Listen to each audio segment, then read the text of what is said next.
Y'all tell me when we're ready to roll. Everybody good? Awesome. Well, appreciate you guys being here today. It's kind of what signing days now become more of a signing celebration in February. But just a couple things about our class. You know, it is a big class. We lost over 30 this year off the roster to graduation and other things. So we got 38 new signees, 19 on the offensive side, 2 quarterbacks, 2 running backs, 2 tight ends, 5 wideouts, 7 O-linemen. 18 on the defensive side, 3 safeties, 3 corners, a nickel/corner, and then 3 linebackers and 8 defensive linemen and 1 long snapper. So we were almost perfect. We were 19 and 18 offense and defense. So we'll let the long snapper count for the defense. 18 total prospects from the state of Texas, 13 out of high school, 3 by way of transfer, 2 by way of Texas junior college. I think the coolest thing, 11 total signees are from the DFW area, the Dallas Metroplex, which is the most any team in the country signed out of the Dallas area. So that's a big deal for us since that's our home.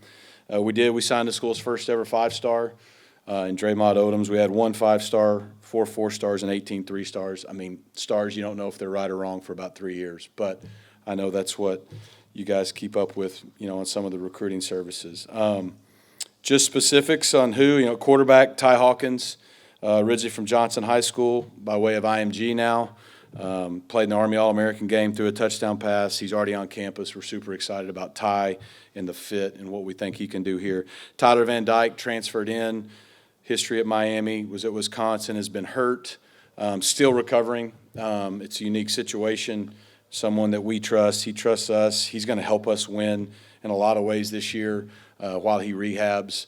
It remains to be seen when he'll be healthy, but he also, you know, came here to get healthy and be around people like Derek King and our staff and a lot of us. And once he's healthy, I think there's still time for him, maybe even in the following year. So we're excited Tyler's with us. At running back, really excited Jermaico Green, goes by Chunky out of Conroe High School, played also in the Army All-American game.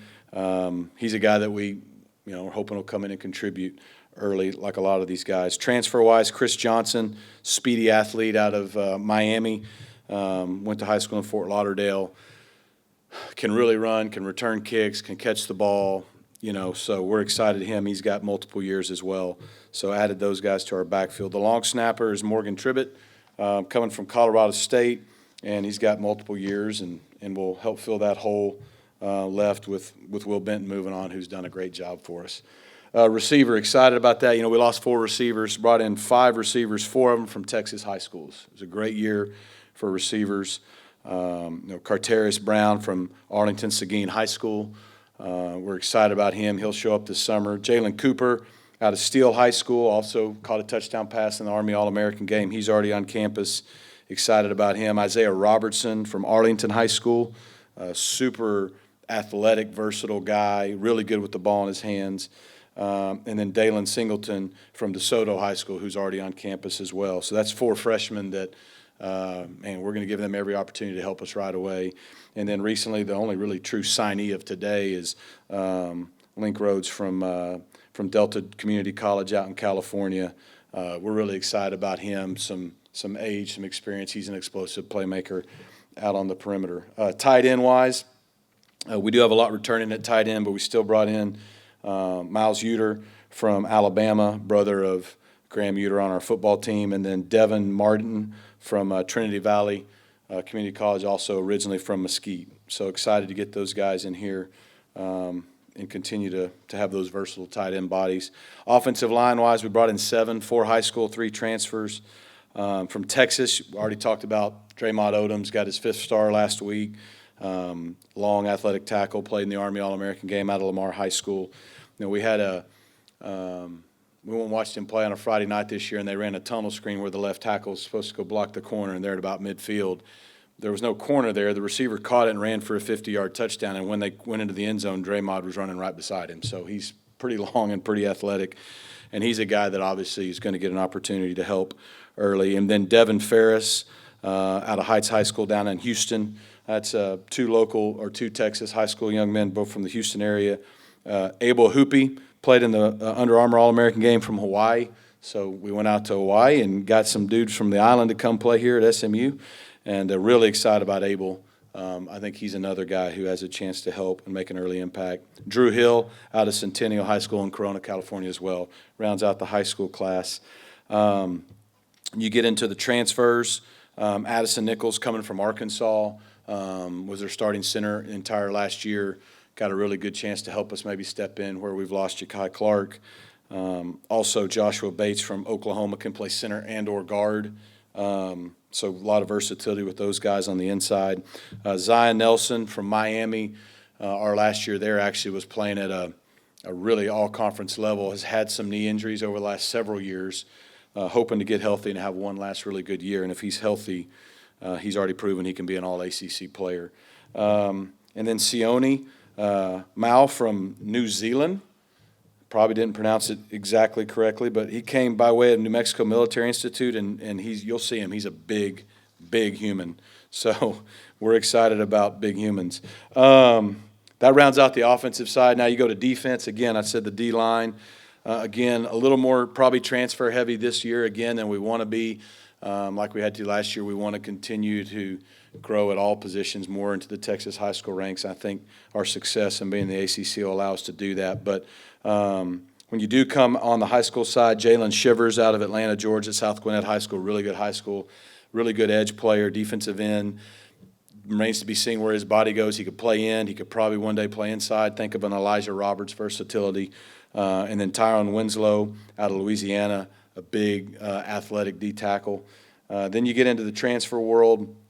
Terry Webb out of Ball High School, originally in Galveston, Texas, by way of Texas State University, an athletic three technique that we need when we're losing a lot of guys up front. Jeffrey Imba, he's French. He's from France, but he's coming to us from Purdue, and he's another big human. So hopefully that's a trend we keep talking about. Eric Taylor coming from Mississippi State at D-tackle. DeMarje Lewis coming from Purdue at D-tackle. And then another hometown kid, Trey Wilson out of Lakeview Centennial, transferring back from Baylor after just his sophomore season. So, again, another guy who can play on the edge, has a lot of versatility. And then at Bandit end, Deshaun Warner out of Kansas, coming from Kansas, he's from Phoenix, Arizona, but he's transferring from Kansas. Long, athletic pass rusher like a lot of the guys that we've had success with lately. Going to linebacker, Mark Ianachor.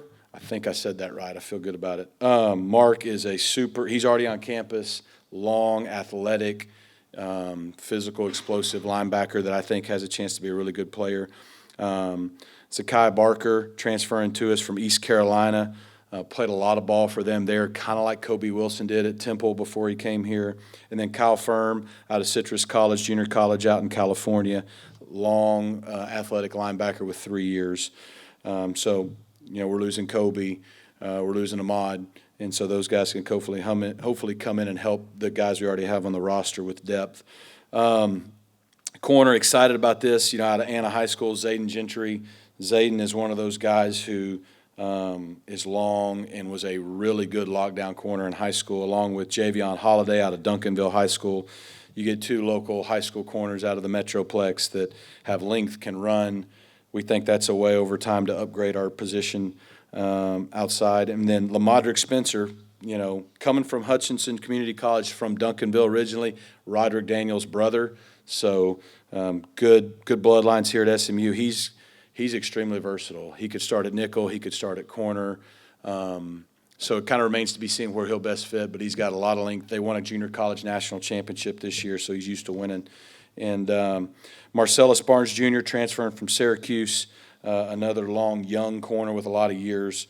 We're excited about Marcellus as well. So, we felt like our corners did develop. I thought a guy like Brandon Crossy did a great job this year, but he's gone. But I think Deuce Harmon, I think Smoke, they all got better as the year went on. But we need depth, and we needed some assistance there. So those guys will come in and compete right away. And then closing it out, it's safety, Tyron Man Polly. So we have another man on our roster. Duncanville High School safety, another guy who should have a chance to contribute early. Elijah Pratt, by way of Mansfield, Texas, went to IMG. And then Sael Reyes from DeSoto High School. It's 3 original Metroplex safeties. On our defense, we play with 3 safeties. So it's a long list. And with that, Any questions about them? Having said all of that, Coach, are you happy, satisfied in your draft day? I mean, in recruiting? Draft day, I like that. I am. I'm excited about the class. I mean, it's on paper, it's the highest ranked class in the history of our school, top 30 class, or around 30, depending on where you look at, a top 5 class in the ACC.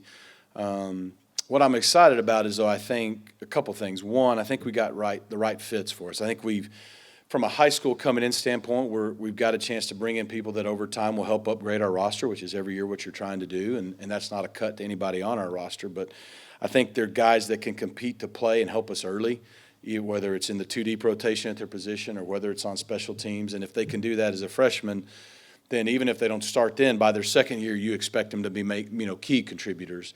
But we're going to throw all those guys in the fire. I think the second thing that stands out is a shift. When this group really is the group that we signed after the American Conference Championship. And they knew we were going to be in the ACC, but, for the most part, a lot had committed before we actually ever played a game. And so these guys were the first class that we were able to recruit knowing we were going to go into the ACC, and I think you see the difference already where there's more high school players than transfers, which being in Dallas, being in Texas, now being in a top 3 football conference, like we should be able to do that. Now, it didn't hurt that we had a good year that they all stuck around, but the 26 class is the class that'll feel the bump from going undefeated in the ACC regular season and playing the college football playoff. So you hope that gives us even more momentum because that's how we want to build a sustainable foundation. You got to do high school and you got to do transfers in this day and age, and we're going to continue to do both. But we want to build our team with Texas high school players, starting first in Dallas and then through that the rest of the state. And I think this is a good example of what it can become. And so excited about this group. Again, just, recruiting classes are great because they get a lot of expectation, and then it takes a year or two to find out, was it what you thought? But we're excited about the group because I think a lot of these guys are going to come in and help us either in the two deep or on teams. And I think it also just shows the trend we want to kind of go to year in, year out. You mentioned the Dallas thing a couple times there. Can you just speak to how important that is for your program to build the fence around this area here? It's huge. We talk about the state of Dallas around here all the time. That's our home state. Our home state is also Texas. We have the benefit of being in the best state in the country for high school football, but we're in Dallas, and when you're the only power conference team, the only Division I team within 30 miles of downtown Dallas, like that should be a huge advantage. And now that we're in a power conference and we've proven we belong and we've played in the college football playoff, you can already feel it in the 26 class. You're on a different caliber of player. This 25 class was a different caliber of player than we've in modern era ever been able to recruit. And like I said, 11 players from the Metroplex, that's a big deal to us, and that number may grow. But for us to sign the most players out of the Metroplex is a big deal for us in trending towards where we want to go. We want that inside-out approach, and Dallas is home, and so that's where it starts. You said next year's class will be the first to really see the benefit of the success you had this year. But as you and your staff started to solidify this year's class with an eye toward the future, did your first year in the ACC change the criteria that you all use when evaluating players that you want to bring into this program? No, I don't think it might have tweaked it a little bit. I think it validated what we felt we needed to do. I mean, look, we felt like we needed to show we could compete this year. We went 8-0 in the league and 11-1 and made it to the championship game and then to the playoffs. So that helps get you a little bit ahead of schedule maybe. And it also probably helps you maybe be in it in the 26 class or the 27 class with a caliber of player that maybe had you gone 6-6, you might be a year or two away from, if we're being fair. So I think it validated that, we can recruit with anybody on this level, and we have a lot to offer. It's cool to go to SMU. It's cool to come to SMU, and guys know that, they feel that, they've seen that. They've seen us on the big stage, and so I think that's a big deal that validates maybe what we wanted. I think the other thing we confirmed is, we got to win everyone's got to have a great quarterback. That we're no different than everybody else. After that, we want to build it with the trenches, the O&D line. And while we did it last year a lot out of the portal and returning players, and this year to some degree a mix of both, we're blessed to be in Dallas and to be in Texas where if we go recruit the right kids out of high school, we can build a foundation that way with high school players. And before this year, we weren't able to be in the conversation with the right caliber of player. So we had to almost go totally transfer. Now, I think that's changed. Now, remains to be seen, can we do it, and how sustainable is it? But I think that's the long-term foundation, is building up these kids both locally, and when I say local, I even mean in the state, and then go fill your holes with the portal each year to try to just build the best team you can that year. But for sustainability for the future, I think we know the blueprint. Now we just got to do the blueprint a little bit better to keep playing longer. What's the importance of continuity in a coaching staff to be able to put together a class like this? Huge, huge, I think. It's not vital, but it's pretty important.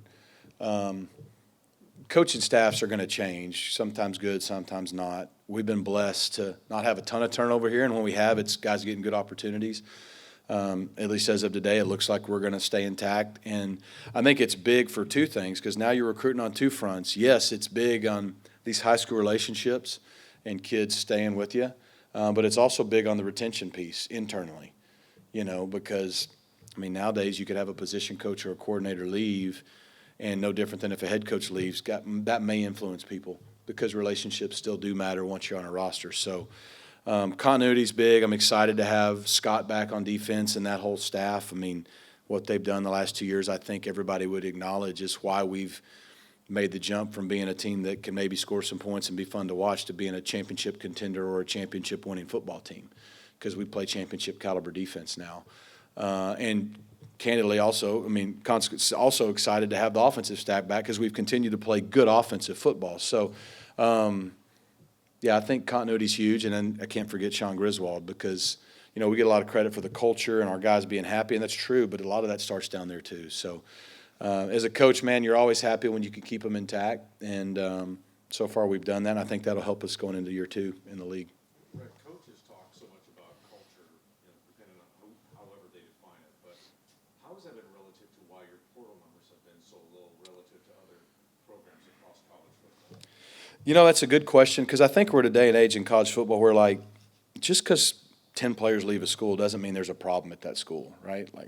It's kind of the way of our game right now. But to your point, I saw the deal come out last week. I wouldn't have known it till it came out that we've had the fewest transfers in the country this year. I do think culture is important. I really think culture is really the quality of the standard that you are willing to accept. And so we have a very transparent, relational culture here. Our guys know we care about them. They know we'll be honest with them. That means we don't always tell them what they want to hear, but there's a transparency here that I think they appreciate. It doesn't hurt that we've won. You win 11 games back-to-back years. That helps. And after the first year, we were going into the ACC in a new building. So there's been some things that are positive. But to your point, this year we haven't had a lot leave. I think with the exception of Preston, which we're all for and excited that he gets to go be a starting quarterback again at a great program like Northwestern, we haven't had a guy leaving our 2 deep the last couple of years. That's a big deal, and I think our players deserve credit for creating that culture, creating that winning habit, that winning quality. I think our staff deserves credit, to your point about continuity. So,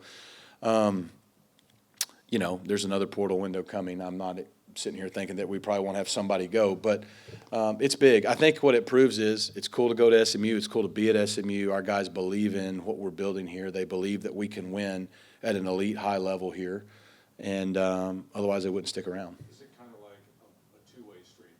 You'll have our best, but we've got to give your best too, so that Yeah. it can kind of coexist and flourish. Yeah, we don't have an environment where we just do everything they want and give them everything they want so they stay, because that wouldn't long-term work.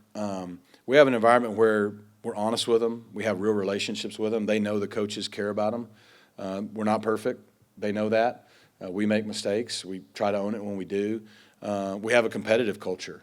And, again, I give a lot of credit to – I said we have 30 guys, I think, leave this year, about 11 seniors the year before, which wasn't as big a group, but you had the Elijah Chapmans of the world, the Tyler Levines of the world. Those 2 classes helped us form the culture. And really go back to our first year where we went 7-5. There were still remnants from that group that, even though we weren't competing for a championship, you build on it each year. And even in a transfer world where you change so much, 38 new guys coming in, that means there's about 50 guys that got to say, hey, this is how we do things here. And credit to our staff for bringing in the right guys who buy into what we're doing. And so we've got to fight to maintain it. We've got to fight to hold that together, and then try to do some things a little better so we don't get beat as quick. But No, I think it's a big deal, and that's going to continue to be what we try to build it on, because we're trying to be sustained, and I think authenticity and us being genuine is the only way to do it. The skill positions on offense, wide receiver, you guys got a couple guys coming back, but you have some veterans leave. Mhm. You look at running back, Rashard leaving. What's the balance as you kind of approach these highly touted guys that are coming in Yeah. versus some of the returners, and just trying to figure out who can go right away and contribute early?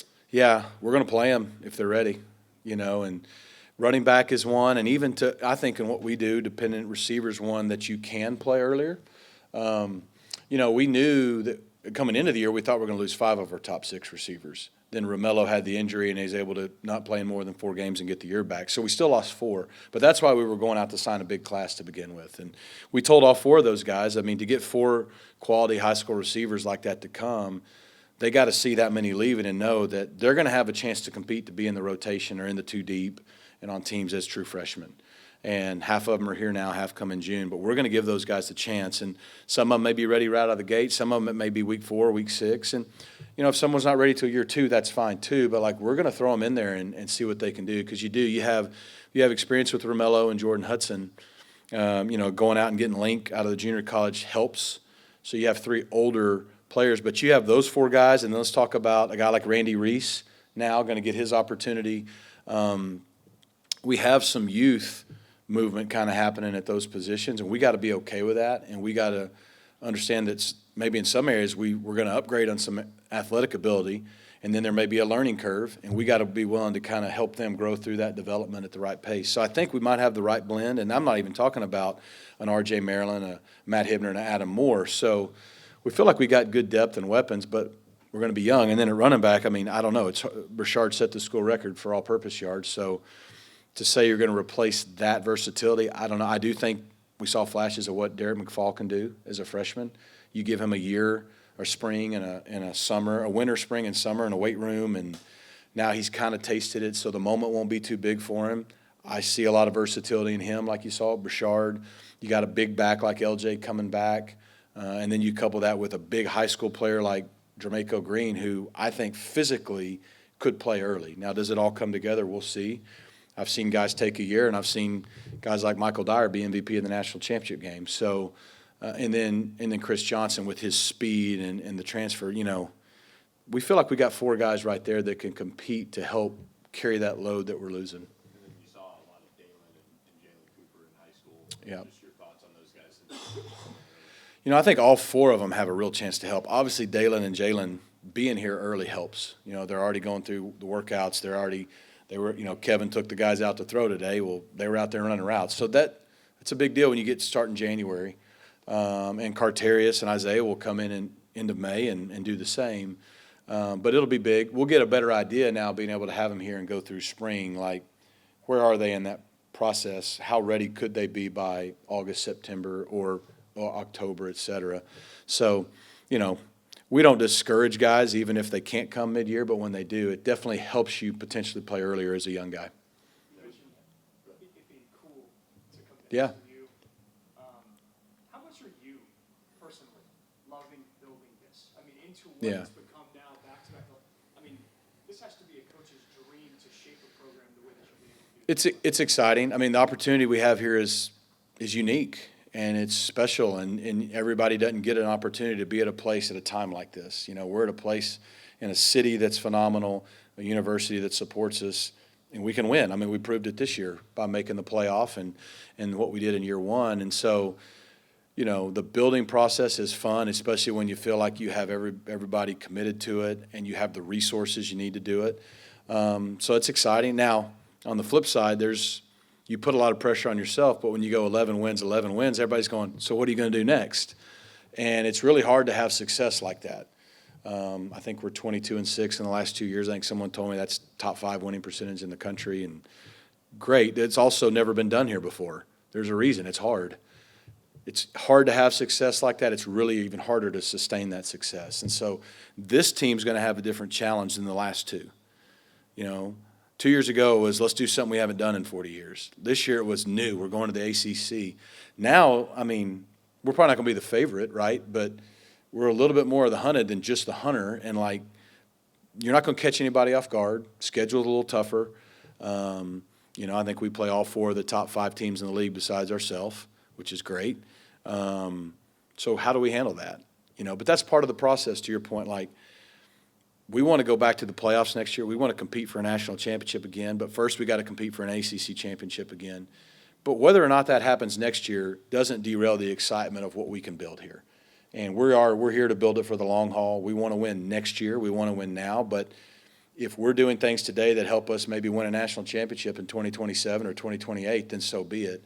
And it is fun. I mean, I'd be lying if I told you it wasn't exciting. It's fun to try to do stuff that's new, that's fresh, and hadn't been done before. And it is cool to go to a Senior Bowl or an East-West Shrine Bowl or go into high schools with, the Mustang or a Triple D or SMU on your shirt, and the reception's a little different.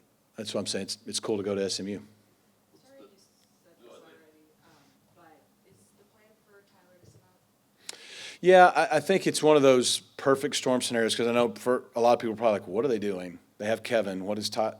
He had so RJ Maryland and him are not too far off on the process in terms of when they had their injury and surgery. Like, I think he had his surgery in October. Tyler, I think he had his surgery in October. He had a little bit different injury, though. He had some other additive things to it. And so when you're looking at, it kind of came up because obviously I coached Tyler. De'Aaron King played with Tyler. Half our staff here coached Tyler. So we love him to death and had a great relationship with him. And I don't want to totally speak for him, but it was like, man, I've got one more year left in this thing.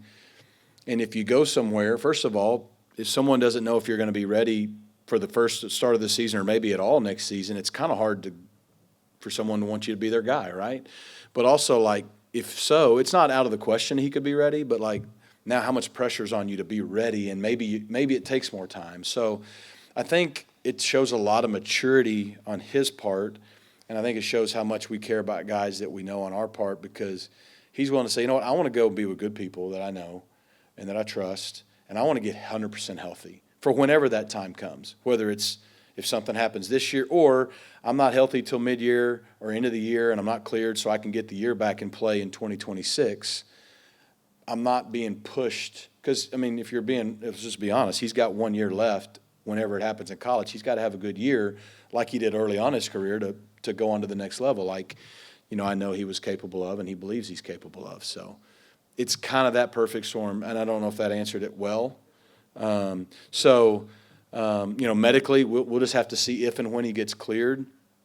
But obviously, he didn't come here not knowing that Kevin Jennings is the starting quarterback here. And are there conversations that you have with Kevin? Has Kevin kind of been kept in the loop in that? Oh, yeah. We didn't do anything without talking to Kevin and Keldrick and Ty first. Absolutely. Like, we were very honest because perceptually it looks like one thing. It's not. It is a unique situation, and like I said, at the end of the day, we're trying to help Tyler however that works out. And if one day that's here at SMU, great. If not, I can't tell you, like, that guy is a winner through and through. He's a leader. I've seen it. And so, shoot, he's going to be in that QB room, and already with the experience and stuff he has, he'll add a lot of value even if he's not playing. When you look at potential transfers, how far do you and your staff go back? Do you go back and look at what they did in high school, or is your evaluation solely on what they did either at JUCO or the Yeah. previous? It's a really good question. It probably depends on the when. So if you got a guy like Trey Wilson who's not been out of school as long, or Marcellus at corner, then we're probably going to look at both. And then if you have a guy like Addison Nichols, you're probably going to lean more on the college film because there's enough of it. Does that make sense? And so plus you're seeing him play against SEC caliber players, so the kind of guys we're going to need to see him play against. So, if a guy's only 1 or 2 year removed, we'll probably look at both. If he's very doesn't have a lot of college film, we'll definitely look back at it. But if he's got enough college film and he's a couple years into it, then we'll probably lean mostly on the college film.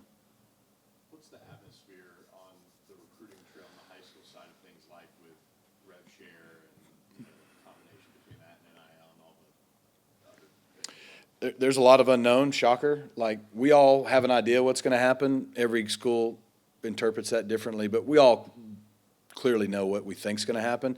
And it'll be interesting to see how that affects the high school group because this whole high school group is going to come in after the cap.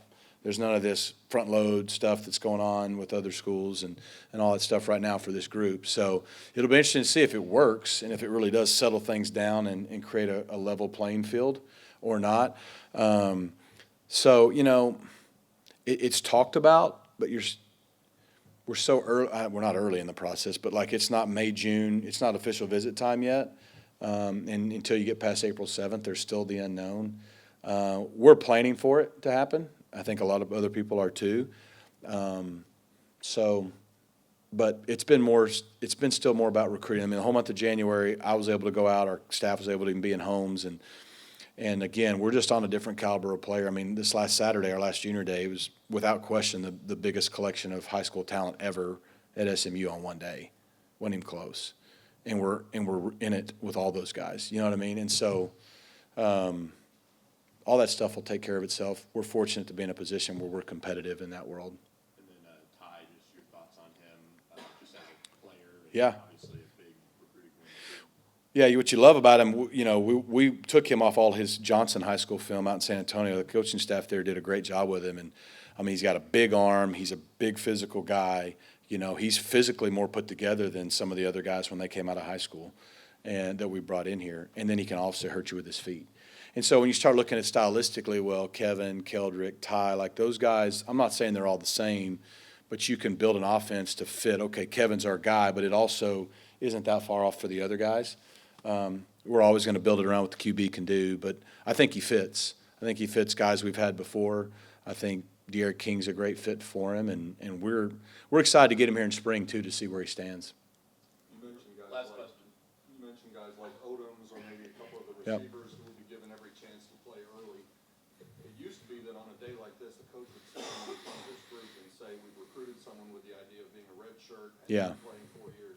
Is that whole concept ancient history at this point? It is here, you know, and who knows if they end up making it 5 for 5 like it's rumored. I think it will happen. When, I don't know. I don't know if it'll happen this year or not. There's a lot of things to happen, but I think eventually that red shirt will just go away anyways. Probably needs to. It would make things easier on the programs. It would make things easier on the kids. Because now you don't have guys opting out because they can't play in a 5th game. It's like finish the season, you know, you get 5 years and play or don't play. But, yeah, for us it does because we shouldn't go out and recruit guys out of high school that we don't think can compete to be in our 2 deep day one and help us on teams day one. If so, then we may be settling and lowering our sights. So we're bringing guys in. It doesn't mean everybody's going to play or be in the road 2 deep as a true freshman. It doesn't. But we want them to come in and compete for it, and we have to think they have the ability to potentially do that. O-line, D-line are probably still the most development positions left, where there may be some that aren't, or even quarterback because only one can play. But that's what kids want anyways, so we better give them that opportunity. And that helps the competition on our team. That helps us make sure we're getting the best players. That's why kids want to come here too. They know they're going to be given that opportunity. If they're not, then you know, maybe they won't come. And so, and then also the day and age with the transfer portal, like if you can't get a guy that's talented enough to come out of high school that should be able to compete to be in your 2 deep year one, then you probably should just wait and go get a transfer at that position, like instead of settling. And so that's as of today, now the game may change in a year. It's changed every year. But that's where it is. But that's our mentality of, yes, we want to get the best in Texas, the best in Dallas, but we want guys that want to compete early and we feel like can. That was our mentality with this class. Definitely going to be our mentality in the next class. All right. Appreciate y'all.